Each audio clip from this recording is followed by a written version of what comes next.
Começa agora na Rádio Bandeirantes. Estação Saúde.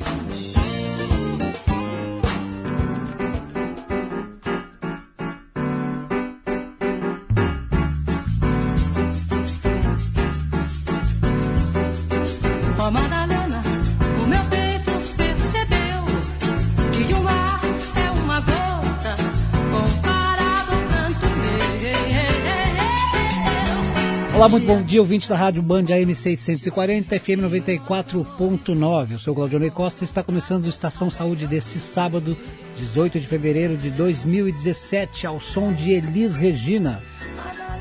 Na mesa de áudio, Norival Santos. Lembrando que o ouvinte participa através do WhatsApp 993660949 ou pela página do Facebook Estação Saúde Talk Show. No estúdio conosco, o Dr. Cláudio Galvão, chefe de Oncologia Pediátrica da Santa Casa, para falar sobre a falta de medicamentos essenciais e baratos para o tratamento do câncer e outras doenças. Mas antes de entrar no assunto, vamos ao quadro Dica Bioslab com Patrícia Alguin Chagas, falando sobre micoses de praia. Essa época do ano é comum no verão. Patrícia, bom dia. Olá, muito bom dia. Eu sou a Patrícia Alguin Chagas, bióloga, micologista, farmacêutica, responsável técnica pelo Laboratório Bioslab, especializado em micologia no centro de Porto Alegre. E hoje estou aqui no Litoral Gaúcho, falando diretamente da praia de Capão da Canoa, com mais um trabalho de ação social voltado aos cuidados e à prevenção para evitar o aparecimento de determinadas micoses que são muito comuns aparecer nesta época do ano. Então as micoses, elas estão no topo da lista das doenças de pele mais frequentes, principalmente em nosso país. Um país de clima tropical, com grande frequência às praias, com muito sol, onde o suor e o contato com roupas molhadas são, dentre outros, os ingredientes certos para a disseminação das micoses. E existem diversos tipos de micose de pele, mas a da praia, ou também conhecida como pitiríase versicolor ou pano branco, é a mais frequente delas. E a pitiríase versicolor, ela é uma micose, mas ao contrário do que se pensa, ela não é adquirida na praia ou na piscina.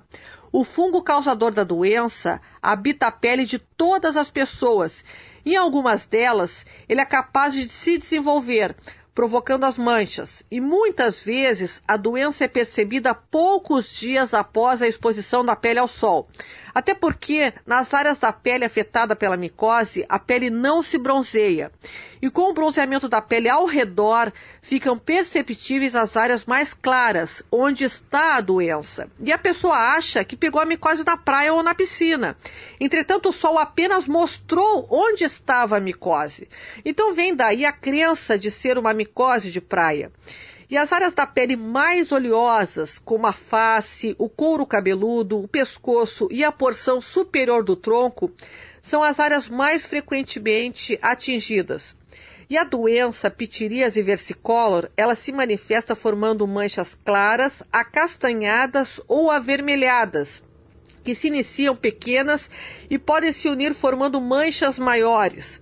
As lesões, elas são recobertas por fina descamação e às vezes só é percebida quando se estica a pele.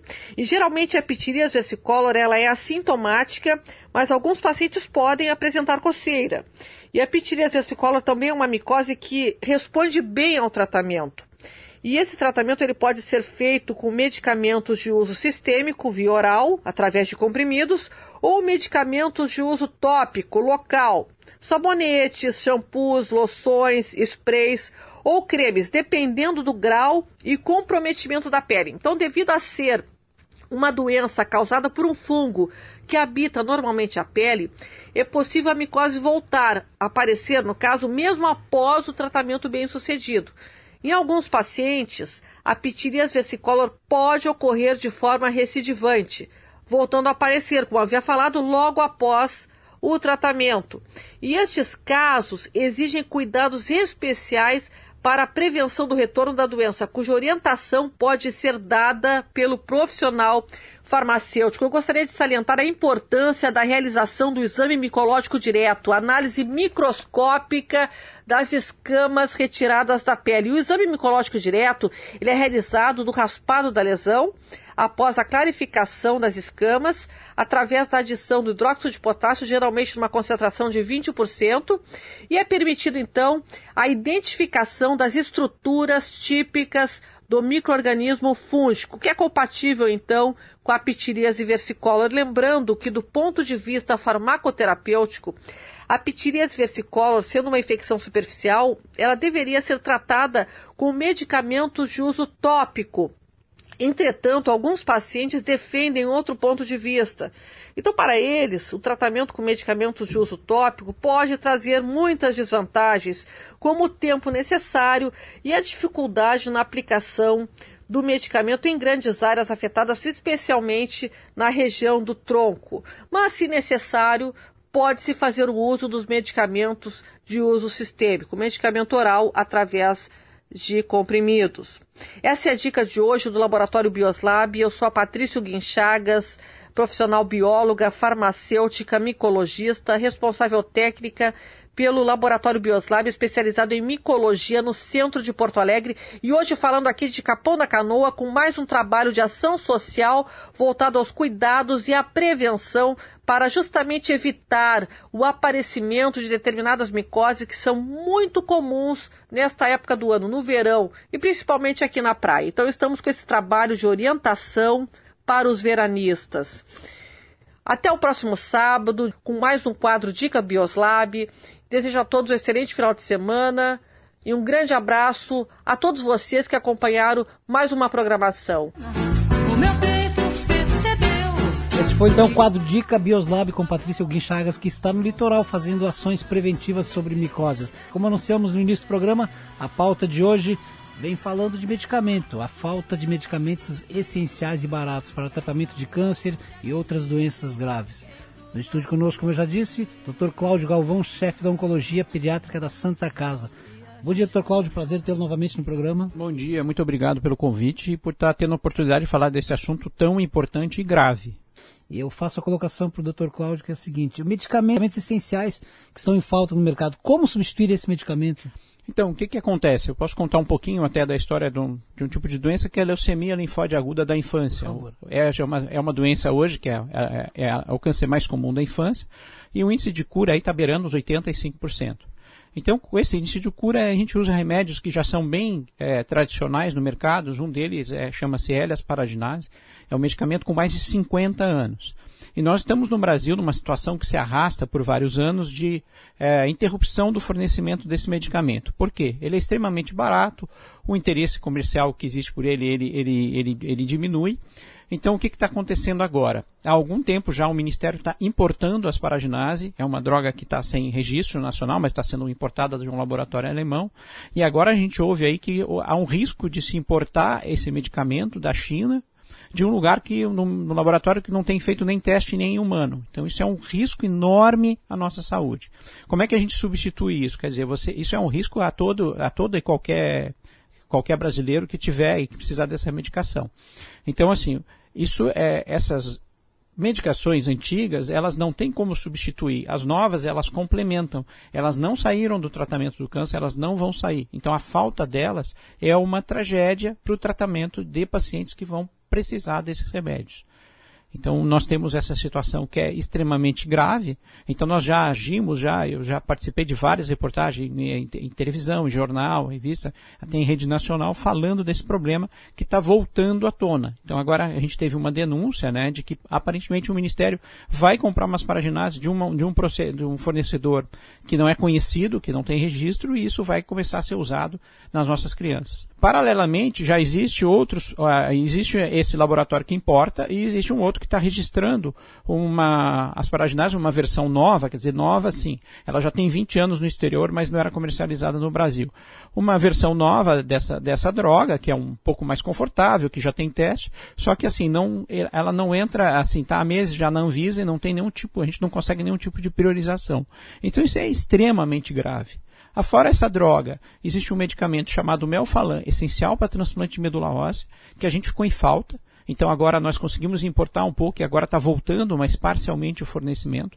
Então vários pacientes, adultos, crianças, do SUS ou de convênios ou particulares, ficaram sem transplantar, tiveram seus transplantes atrasados pela falta desse medicamento. Mais um outro medicamento, né? O Melphalan tem 50 anos, 60 anos, essa droga é muito antiga, uma droga já do início dos anos 60, final dos anos 50. Um outro medicamento que chama mitoxantrona, também é uma droga que seguramente tem mais de 30, 40 anos, também tem falta. Todos medicamentos muito baratos, todos que não geram interesse comercial. Então, assim, não é que não gera, às vezes o que a gente quer é criminalizar a indústria, mas começa a chegar num valor que aquilo começa a dar, inclusive, prejuízo para o laboratório. Então, a gente tem que achar mecanismo para que, pelo menos, assim, que ele forneça, que ele tenha alguma coisa, uma contrapartida. Não posso obrigar ninguém a ter prejuízo comercializando alguma coisa. Então, isso esbarra mais no interesse comercial mesmo, Eu acho que a burocracia. O interesse comercial e burocracia. Por exemplo, para você registrar um medicamento, você paga um valor que é elevado. Então, se esse medicamento ele é caro ou barato, se ele vai dar uma grande margem de lucro ou não, ele paga a mesma coisa. Esses medicamentos são medicamentos para doenças específicas, para pacientes específicos. Só que quando eles faltam, isso é muito grave. Então, o que acontece? Que aconteceu até em alguns países do mundo. O fornecimento cessa e você tem que buscar vias de importação, outros fornecedores que vão fornecer alguma coisa assim, em torno de 20, 30, 40 vezes mais caro. Existe um desses medicamentos chamado Tiotepa, é uma droga muito antiga, saiu do Brasil há mais de 20 anos, e nos anos 70 e 80 se usava para tratar câncer de mama, mudou-se o tratamento, essa droga se tornou extremamente barata e saiu do mercado. Hoje, mesmo olhando o custo dela em dólar e corrigindo a inflação, ela custa 20 a 30 vezes mais do que custava no passado. Apesar de ser uma droga muito antiga e muito, do ponto de vista técnico, relativamente simples de produzir. Então isso é gravíssimo, é um problema que a gente já colocou em jornal, e aí agora eu insisto aqui para o senhor tente voltar para a pauta nacional, porque afeta qualquer um que tiver alguma dessas doenças onde é necessário esse medicamento. Sim, eu acho que o tratamento em qualquer circunstância, qualquer ser humano é fundamental, mas estamos falando de criança, né? Ou seja... Isso, muitas crianças, quer dizer, a L-asparaginase é um medicamento que basicamente, assim, a maioria dos pacientes vão ser crianças. Então isso é muito grave, quer dizer, imaginar que vai chegar um medicamento de um laboratório que a gente não conhece, de um fabricante que a gente não conhece, que eu vou ter que usar em criança, um lugar uma coisa que eu nunca testei, isso me dá muito medo, eu vou ter muito medo de usar isso nos meus pacientes. Então eu espero que isso se reverta aqui, porque assim, existe uma carta, né, a gente, e parece que assim, havia uma via que o Ministério ia comprar ainda, apesar de sem registro, umas paraginases de origem da Alemanha, agora parece que vai vir alguma coisa de algum laboratório chinês, o que nos dá muito medo e muita preocupação com as nossas crianças. Sempre que viria para teste. Nem teste, né? Porque quando o medicamento vai ser usado, né? E até você estava colocando antes aquela questão da tal pílula do câncer, ele tem algumas fases, né? Primeira fase é você fazer o teste in vitro, você pega basicamente aquela substância que você quer testar e coloca num ambiente ideal, coloca com células para ver se ele funciona ou não. Então você faz esse teste, se isso funcionar, se isso der certo, você passa para o estudo em animais. Os estudos em animais, inclusive, tem um código de ética. Eu não posso testar qualquer coisa em animal. Eu tenho que ter provado que aquilo funcionou nas células. Passado a fase de animais é que eu vou para humanos, e aí a fase humana tem várias fases, fase 1, 2, 3 e 4, onde eu vou testando a eficiência daquele medicamento. Então, a famosa pílula do câncer, né, ela está sendo testada agora em fase 1, 2, os pesquisadores ali do ICES de São Paulo estão fazendo estudos, mas até agora dela não tem nada assim que mostre que ela funcione. O que tem é que ela aparentemente não é tóxica. Mas assim, os outros medicamentos, quando eles vão sendo testados, eles entram no país e tem um tipo de registro. Então ele vai ser registrado. Por exemplo, aí agora estava a polêmica dos genéricos. Então eles têm testes para ver se ele é a mesma substância, se ele não faz alergia, se ele é seguro. Então é muito temeroso. Você eventualmente precisa importar medicamentos, mas a importação, eu sou favorável, mas assim, de fornecedor conhecido, de país conhecido, onde passou em agências como a agência americana, a agência europeia. Agora, importá-lo de lugares que você não sabe se aquele medicamento foi ou não usado, isso é absolutamente um risco à saúde.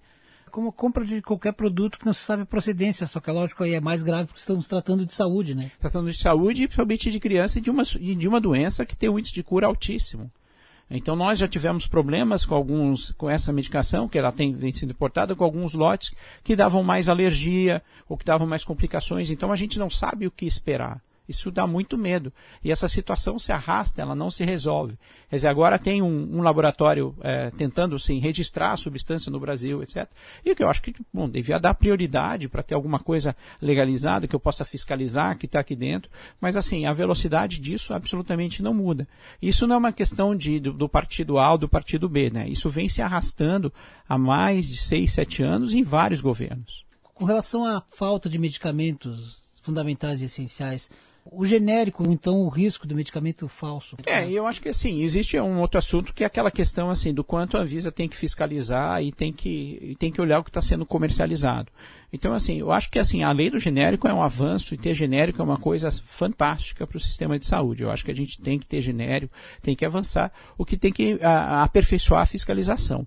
Nós estamos muito à frente do que a gente tivemos no passado. A gente tinha, assim, antes dessa lei do genérico, de melhorar a fiscalização, você tinha medicamentos absolutamente sem efeito, tinha coisas muito trágicas. E agora teve em rede nacional aí uma pesquisa que gerou alguma polêmica, mas assim, mesmo que você olhe as falhas que eles detectaram, são coisas muito sutis, né? Você tinha coisas muito lamentáveis. Você teve há muito tempo atrás aquela história de um laboratório que eles tomavam um contraste para raio-x, que as pessoas se envenenavam.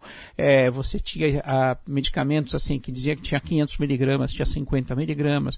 Então parece que isso aí melhorou bastante. Então acho que isso avançou. Só que a gente tem que continuar avançando. Importação de medicamento emergencial, isso pode acontecer, desde que com fornecedor idôneo, com fornecedor honesto, que a gente saiba avaliar a procedência, consiga saber que aquilo está sendo usado em algum lugar, né? Então, assim, eu também sou a favor de, olha, você eventualmente pode ter um fornecedor indiano ou chinês qualificado, mas ele tem que a gente tem que saber o que a gente está usando nas nossas crianças, nos nossos pacientes adultos. Isso faz falta para qualquer paciente. Então, assim, por exemplo, o Melphalan, para tratar mieloma de idoso, sem ele, fica faltando o tratamento. Não adianta vir a droga mais nova para mieloma, então chegando várias drogas novas aí, se eu não tiver essa base, eu fico manco. Sem asparaginase, eu fico manco. Sem o mitoxantrone, eu fico manco. E há um tempo faltou até penicilina, o antibiótico mais antigo que existe. E é fundamental, por exemplo, para tratamento de sífilis, para prevenção, para usar como profilaxia de diversas doenças, você não ter a penicilina, é uma droga baratíssima. 10h21, estamos falando com o Dr. Cláudio Galvão, chefe de Oncologia Pediátrica da Santa Casa de Misericórdia. A falta de medicamento essencial e barato para o tratamento de câncer e outras doenças. Esse é o tema do programa de hoje. O nosso WhatsApp é o 993660949. Vamos a um breve intervalo e já voltamos com Estação Saúde. Laboratório Bioslab, o único privado especializado em análises micológicas do Rio Grande do Sul. Saúde para você, segurança para o seu médico. Laboratório Bioslab, resultado de competência. laboratóriobioslab.com.br 3228-2288.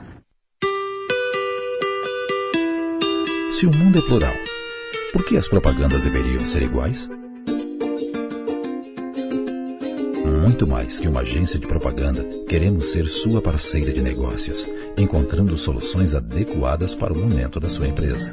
Com conexão, conectando pessoas, marcas e serviços. Comconexão.com.br 3384-4000. Atenção, aviso importante. Conheça a água que você consome. Informe-se da qualidade dela. Na WaterSul, você encontra os melhores purificadores e o exclusivo mineralizador de água que filtra, trata, purifica e mineraliza a água da torneira, adicionando importantes sais minerais. Ligue WaterSul 3231-4567 3231-4567 e diga adeus às bombonas. Jornalismo independente e cobertura esportiva de ponta. Rádio Bandeirantes.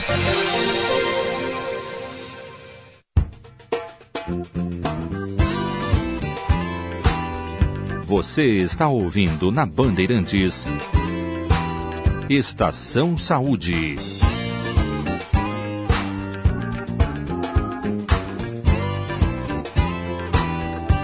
Estamos de volta com a Estação Saúde, a Band AM640 FM 94.9. Programa de hoje conversando com o Dr. Cláudio Galvão, chefe da Oncologia Pediátrica da Santa Casa. Lembrando que para colocar sua marca no mundo, você precisa anunciar com quem tem credibilidade, qualidade e criatividade. Entre em contato com o Conconexão, ligue 3384-4000 ou acesse conconexão.com.br. Importante é lembrar que a água com qualidade não pode ter gosto nem cheiro, né? A dica Walter Sul, ligue hoje mesmo 3231-4567 e adquira seu purificador e mineralizador de água Walter Sul, 3231-4567. Walter Sul agora em novo endereço, Rua General Caldwell, 1067, Sala 1, primeiro andar, no bairro Menino Deus. Antes de darmos continuidade ao tema de hoje, vamos à dica do Espaço Mesoclínica com o Dr. Tadeu Costa Martins. Bom dia, ouvintes do Estação Saúde.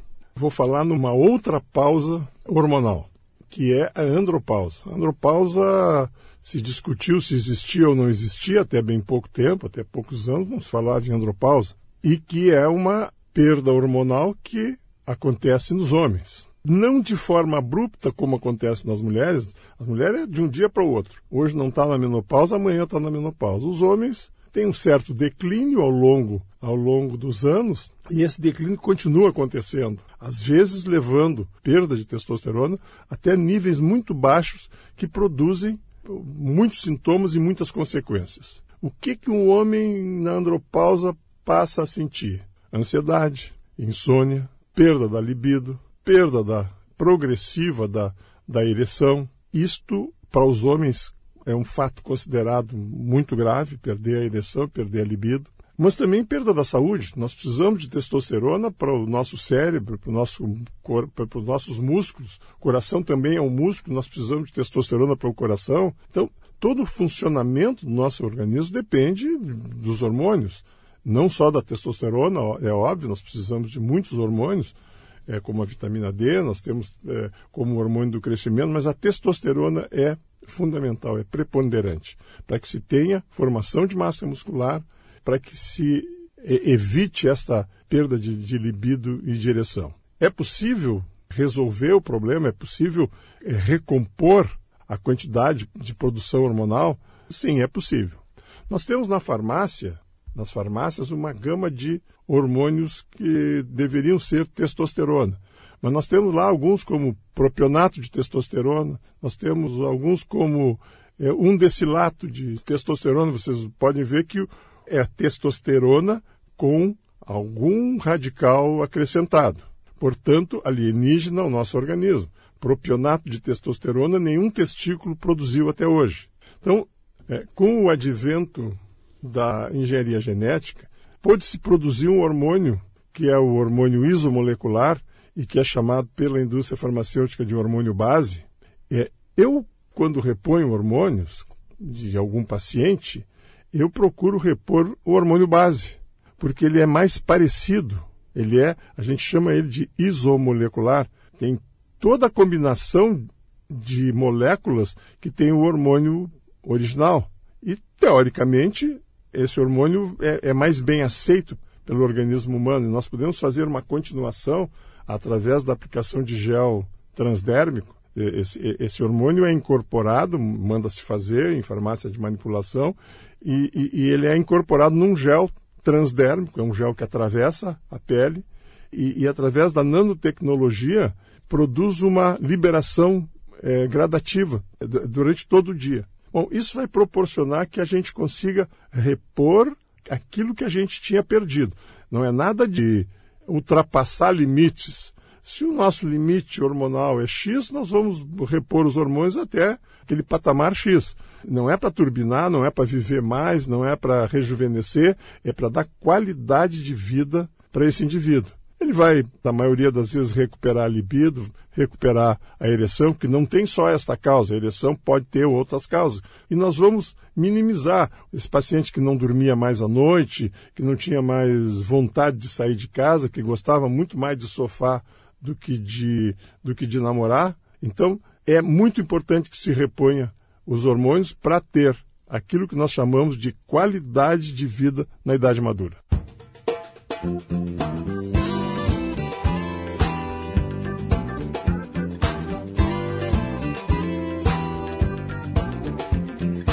Foi então o Espaço Mesoclínica. Lembrar que fica na Florêncio Gartua, 429, telefone 3333-1528. Estamos conversando com o Dr. Cláudio Galvão, chefe de Oncologia Pediátrica da Santa Casa, para falar sobre a falta de medicamentos essenciais e baratos para o tratamento do câncer e outras doenças. Por sinal, a falta de remédio fundamental e essencial, né, vem se apresentando desde outubro do ano passado nas farmácias de medicamentos do Estado. Dr. Cláudio, os novos medicamentos que surgiram, ou estão surgindo, podem substituir os antigos? Alguns sim, algumas terapias são substitutivas. No caso do que a gente está falando, são medicamentos que não podem ser substituídos, ou seja, as novas terapias se agregam. Então, por exemplo, eu posso falar da leucemia linfóide aguda, desse medicamento em particular, da L-asparaginase. Os novos protocolos, todos de estudo que estão em andamento, eles ainda incluem a L-asparaginase. Então, ela não vai sair tão cedo do tratamento da leucemia aguda. O mieloma tem agora medicamentos, por exemplo, como o daratumumab, que é uma substância nova, que vai ajudar muito o tratamento desses pacientes, dos idosos, mas assim, sem o melphalan, eu fico sem uma perna. Então é mais ou menos como assim, esses novos tratamentos estão chegando assim, como uma Ferrari bacana, sem a roda. Então eu não consigo, por mais que aquilo seja moderno, eu perco muito sem essa base desse medicamento essencial. Então esses essenciais são medicamentos que estão na lista da Organização Mundial de Saúde como sendo fundamentais, e por isso que eles são chamados essenciais. Eles não têm substituto, não dá qualquer substituição, ela vai ser inferior. Então, por exemplo, eu tirar a L-asparaginase da leucemia linfóide aguda de qualquer faixa etária, eu vou derrubar o índice de cura desses pacientes em 40%, 45%. Isso é uma coisa extremamente grave. Ou seja, eles são fundamentais mesmo, né? São fundamentais. E é desesperador porque isso, assim, mesmo que eu importe, ou que uma família consiga importar numa ação judicial, isso vai levar vários dias, ou seja, ele vai chegar atrasado para aquele tratamento. Ele não vai chegar a tempo, então eu vou perder isso. Então, por isso, essa situação assim, que dá tanto medo, né, de a gente ouvir falar que talvez possa vir uma substância que a gente desconhece para ser aplicada aos nossos pacientes. Estamos chegando ao final do programa. Em 30 segundos eu queria só que o amigo reforçasse que as nossas crianças estão prestes a serem usadas para um teste. Isso existe esse risco, né? Nossas crianças já sofreram com a falta desse medicamento, quer dizer, nós já tivemos esse resultado, isso derruba a índice de cura e volta a existir esse risco. A gente ainda tem um pouco do medicamento aí disponível nos estoques, mas a gente não quer repor estoque com medicamento de origem e qualidade duvidosa. Sr. Cláudio, muito obrigado mais uma vez pela participação no Estação Saúde. Foi um prazer tê-lo conosco. Muito obrigado pelo convite. Eu queria até falar de outros temas, mas esse é muito premente, né? Muito grave isso. Mas teremos outra oportunidade. Gostaríamos muito de poder contar comigo novamente nos nossos estúdios. Muito obrigado pelo convite. Bom final de semana a todos. Até o próximo sábado.